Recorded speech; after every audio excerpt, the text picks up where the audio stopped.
Oh oui, mes amis, bienvenue dans cette nouvelle TLRAM, une TLRAM qui sort de l'ordinaire. D'habitude, nous revoyons des anciens matchs, notamment pré-WWE. Eh bien, cette fois-ci, alors c'était totalement imprévu, voici un match de 2025. Alors franchement, c'était soit janvier, soit février 2025. C'est un match que j'ai fait en Italie, donc au début de l'année. Et pourquoi je le ressors? Parce que déjà, primo, quand j'ai reçu la vidéo de ce match, je l'ai gardé parce qu'une petite voix au fond de moi me disait « Tom, un jour tu vas en faire une TLR AM, analyse de match ». C'est un premier truc. Deuxième point, c'est quelque chose que je vais commencer à faire. Des TLR AM, analyse de match, de certains matchs post-WWE. Pourquoi? Parce que, il reste déjà pas mal de matchs pré-WWE, un WS notamment. Mais je me dis, j'ai envie maintenant de commencer à étudier mon style de catch après la WWE, notamment pour le comparer à ma façon de catcher avant, comme on l'a vu jusqu'à présent dans les TLR AM, d'accord? Et donc, tout ça pour dire, la date, je ne sais plus. Je ne sais sincèrement plus. Pourquoi? Parce que, jusqu'à la WWE, jusqu'à juillet 2012, j'avais un fichier bloc-notes où je notais tous mes matchs, les dates et les shows. J'ai arrêté à la FCW, à NXT, je sais pas pourquoi, je sais. Alors oui, je peux trouver des réponses. Alors peut-être déjà de la paresse. Deuxièmement, comme j'avais pas d'ordi là-bas, et que c'était un fichier sur l'ordi, j'ai arrêté tout simplement. Après c'est pas une excuse, hein, j'aurais pu continuer sur un fichier bloc-notes sur l'iPad que j'avais à l'époque. Mais bon, je l'ai pas fait et j'ai jamais vraiment repris. Donc je suis incapable de vous dire la date exacte, ni le lieu d'ailleurs. C'était, que je dise pas de bêtises, près de Turin il me semble. Oui, près de Turin parce que j'avais pris le bus après pour faire Turin-Marseille le lendemain. Et donc bref mes amis, tout ça pour vous dire, c'est un match qu'on va voir ensemble et qu'on va comparer mon style de catch en heel en Italie, en tant que French Stallion Tom La Rufa, comparé au style de catch qu'on voit jusqu'à présent dans les TLRAM. Alors mes amis, attachez votre ceinture parce que même moi, je sens que ça va être du balèze. Je sens que ça va être du lourd et alors oui, je redécouvre ce match avec vous parce que j'ai dû le regarder là aussi, encore une fois, qu'une seule fois de ma vie, même si c'était il y a 3 ou 4 mois. Oh oui, c'est parti pour Tom La Rufa en Italie en tant qu'étalon français en heel. Oh oui, c'est parti.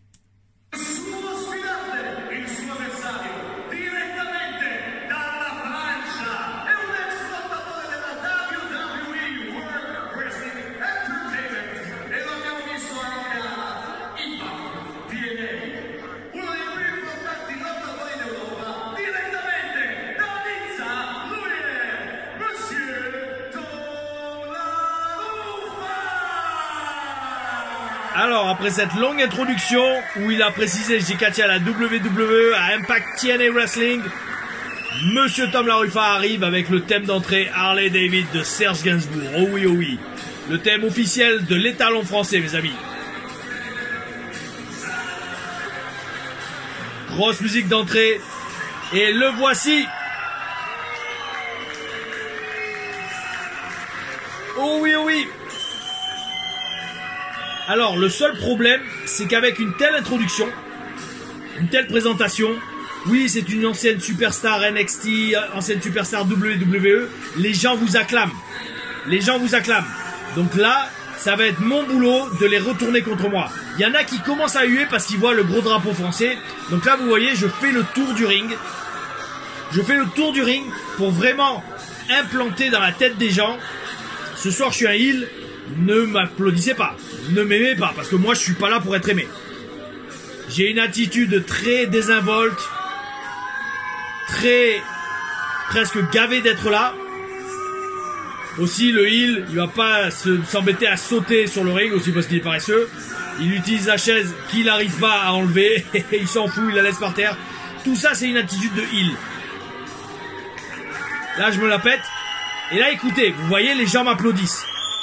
Il y en a qui me sifflent, qui me huent, mais certains m'applaudissent. Et quand ça arrive, en tant que heel, je me dis, alors pause, quand ça arrive que des gens m'applaudissent dans mon entrée alors que je suis heel, dans ma tête c'est bon. Ok, allez, il va falloir bosser pour les faire me détester. Et hors de question de faire des bras d'honneur, hors de question de faire des fuck, ça sert à rien, ça c'est ce qu'on fait quand on débute dans le catch, qu'on sait pas quoi faire. Je me dis, je vais les retourner contre moi par mon travail et par la réaction à ce que va me faire mon adversaire, Violenzo, donc babyface italien, qui en France est un heel, oh oui, c'est logique. Et donc ça pour vous dire, oui, très important, on était l'opener, on était le premier match. Donc pareil, dans ma tête, c'est l'opener, le style du match doit être assez basique. Alors voilà, ça c'est attitude classique de heel mes amis. Refuser le combat, faire attends je suis pas échauffé, pour jauger la foule.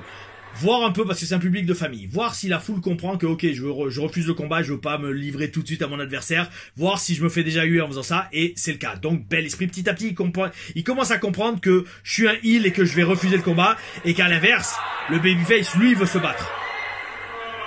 Bien sûr, parler français, pas parler anglais ni parler italien. Oui, super prise de contact. Voilà, petit bras à la volée rapide, pour faire comprendre, ok, il est plus technique que moi. Il a eu de la chance, you got lucky. Super. Là au moins il bosse la foule, bel esprit. Il me facilite le boulot. Alors oui, c'est caricatural, mais c'est un public de famille. Et il faut la travailler la foule. On est le premier match. Notre job c'est de lancer le show. Une autre belle prise de contact.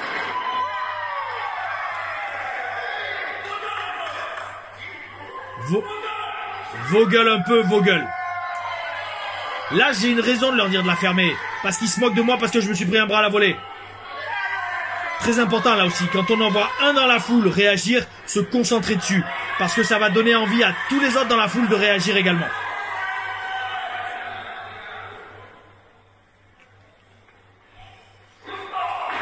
Progression, petit à petit dans l'intensité du match. Voilà, là on fait chuter le babyface pour jauger un peu la foule, voir comment ils réagissent. C'est bien, ils commencent à me huer petit à petit, là c'est bon, le match va vraiment commencer.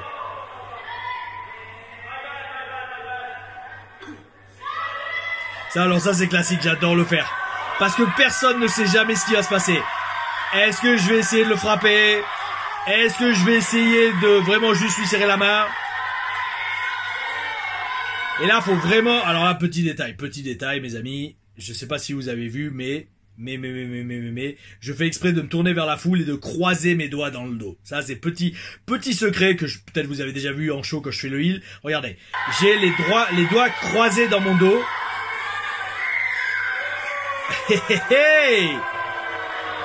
Et voilà.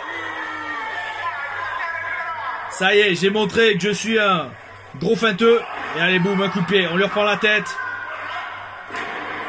Il est lourd, mais c'est pas grave, j'amène au sol.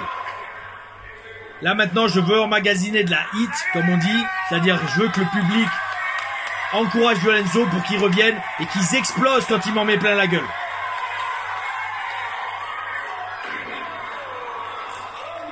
Alors là, je vais déjà donner un coup de bélier. Donc maintenant, on va rajouter quelque chose, vu que c'est le deuxième coup de bélier. Un peu plus d'action. Et non. Ok. Body slam. À l'ancienne. Alors je vous le redis mes amis, c'est le premier match. Très beau physique de l'étalon français. C'est le premier match. On est là pour faire mousser et que la foule s'enflamme. Et donc parti de là, j'en ai mis pas mal dans la gueule. Pour un heel. Et là c'est bien. La foule commence de plus en plus à se rallier derrière lui pour qu'il me rende tout ce que je lui ai donné. Allez là, si le match est bien construit, il va tout me rendre avec un peu de plus. Ouais, super. Et vous entendez, en ayant fait un truc basique, la foule est derrière nous. Alors oui, c'est pas du catch avec 300 000 flips, mais ce soir-là, les gamins sont à fond dans le match. Et c'est ce qui compte. Et on est en train de chauffer la foule, justement, pour le reste du show. Pour les autres matchs, ça va être à eux, ça va être leur job à eux, au match de Voltige, au main event, à tout ce qui arrive après, de vraiment donner aux fans un spectacle à ne jamais oublier. Nous là, en tant que premier match, c'est l'apéritif. D'où les chutes de merde que je prends aussi. Là, c'est contré, voilà, c'est logique. Allez, un hip toss. Normalement, je pense qu'il va me rendre tout ce que je lui ai mis. Body slam. J'essaie de sortir, non. Il enchaîne, je contre. Ah d'accord, qu'est-ce qu'il va faire? Ah ouais, d'accord, il me baisse carrément le froc. Ok, d'accord, ok, ouais, oh là là. Alors là, mes amis, j'avais complètement oublié. Que je m'étais fait baisser le froc en Italie. Parce que ça arrive très rarement. Tandis que je suis rarement heal. C'est un spot que j'ai volé à Fabio Ferrari, qu'il avait volé à plein d'autres catcheurs. Et en fait, ce qui est excellent, c'est que vous obtenez toujours une grosse réaction, sans rien faire, sans prendre de chute. Bel esprit. Là, je suis gavé. Je fais un mini fuck à la foule, hein, avec le bras. C'est pas vraiment officiellement un fuck. Et là, on va le refaire. Progression, mes amis, storytelling, progression. La première fois, je lui ai mis un vent. Qu'est-ce qu'il va faire la deuxième? Là, je fais le signe de croix, t'inquiète pas, fais-moi confiance.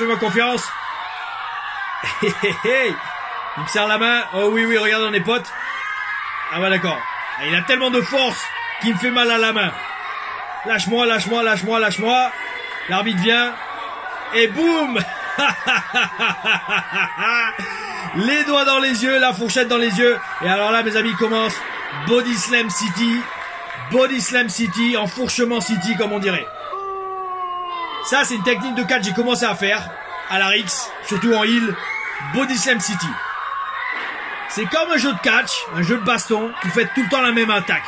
Pour ceux qui jouent à Street Fighter, vous savez qu'on fait toujours Hadouken avec Ryu ou Ken. Ben là, c'est pareil. Moi, j'arrête pas d'appuyer sur A. Je fais que des Body Slam. Et regardez, on n'a rien fait, la foule est à fond derrière lui. Oh oui, c'est ça, bosser une foule, et c'est ça être catcheur. On essaie de gagner le match quand même. En fait, c'est ça que j'adore. Et j'adore au final faire ce match, et je vais le faire de plus en plus souvent, des matchs post-WWE. Vous voyez la progression dans mon catch. Là, alors oui, il y a l'âge aussi qui joue, bien sûr. Hein. Je vais pas faire 50 000 prises et des chutes sur la nuque.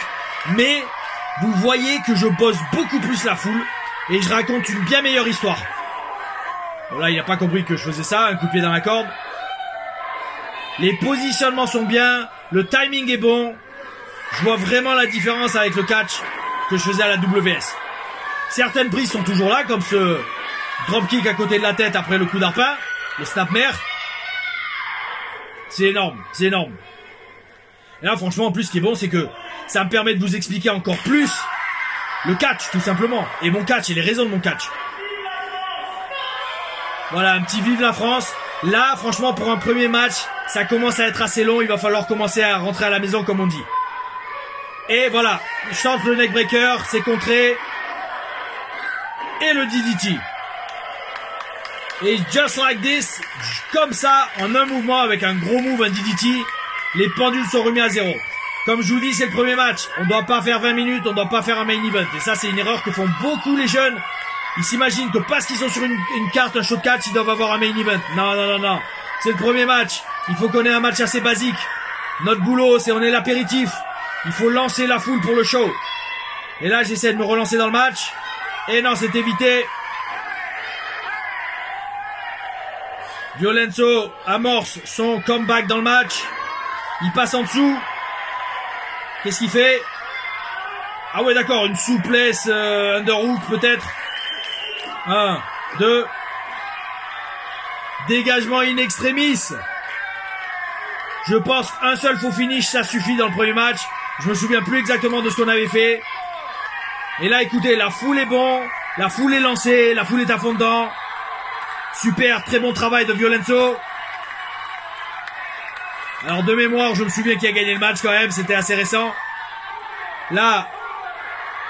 Super. On emmagasine de l'énergie de la foule.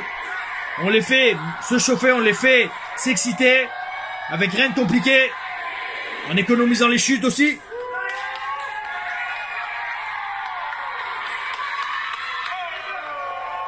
Et là, Violenzo annonce le finish.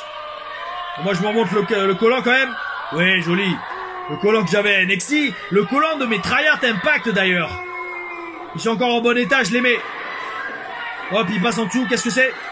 Ouais, corde à linge, chute pourrie. De ma part. Mais la foule pop, alors allez, on excuse. Encore une fois. Un dégagement, je me suis enlevé l'élastique. Avec ma superbe coupe de cheveux.